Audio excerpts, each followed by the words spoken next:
இனிய வணக்கம். ஒரு நல்ல தகவல். தில்லானா மோகனம்பாள் படத்தை பற்றி நம்ம ஏற்கனவே பேசியிருப்போம். இதுவும் அதே மாதிரி ஒரு தகவல் தான். தில்லானா மோகனம்பாள் படத்தில் வரக்கூடிய ஒரு பாடல், ஒரு நாள் போதுமா இன்றொரு நாள் போதுமா, அந்த பாடல் பாடுறதுக்காக சீர்காழி ஐயாவை போய் கூப்பிடுறாங்க.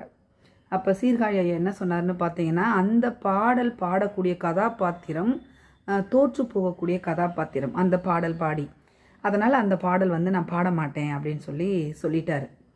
அதன் பிறகு பாலமுரளிகிருஷ்ணன் ஐயா கிட்ட அந்த பாடலை பாட சொல்லி கேட்குறாங்க. அவர் என்ன பண்ணுறாருன்னு பார்த்தீங்கன்னா, சரி நான் பாடுறேன்னு சொல்லி அந்த பாடல் பாடி கொடுத்துட்டாரு. அதன் பிறகு டிஎம்எஸ் பாட்டும் நானே பாவமும் நானேன்னு சொல்லிட்டு அந்த சிவாஜி பாடக்கூடிய பாடலை பாடியிருப்பார். படம் எல்லாமே வெளியில் வந்துருச்சு. வெளியில் வந்த பிறகு பத்திரிகையாளர்கள் போயிட்டு பாலமுரளிகிருஷ்ணன் ஐயா கிட்ட கேட்குறாங்க, இது மாதிரி சீர்காழி ஐயா பாட மாட்டேன்னு சொன்னார் இல்லைங்களா, அந்த பாடலை நீங்கள் எதுக்கு பாடினீங்க, அது தோற்று போகக்கூடிய கதாபாத்திர பாடலை நான் பாட மாட்டேன்னு சொன்னாரே அப்படி சொல்லும்போது பாலமுரளிகிருஷ்ணன் ஐயா ஒரு கருத்து ஒன்று சொன்னார். என்னன்னு பார்த்தீங்கன்னா, அந்த படத்தில் அந்த தோற்று போகக்கூடிய கதாபாத்திரத்தை தோக்கடிக்கிறது யாருன்னு பார்த்தீங்கன்னா கடவுள்.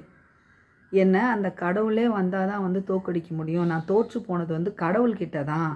அந்த படம் கதாபாத்திரம் கடவுள்கிட்ட தான் தோற்று போகுது அந்த பாடல் பாடி. அதனால் அவர் அந்த மாதிரி சொல்லி முடித்தாராம். ஸோ ஒருத்தருடைய பாதை ஒரு மாதிரி. சீர்காழி ஐயா பாட மாட்டேன்னு சொன்னார்னா அதான் அவருடைய ஒரு உயர்ந்த குறிக்கோள். தோற்றதில் நான் எதுவுமே பாட மாட்டேன் அப்படின்றது அவருடைய ஒரு குறிக்கோள். அதுவும் பாராட்டுக்குரியது தான்.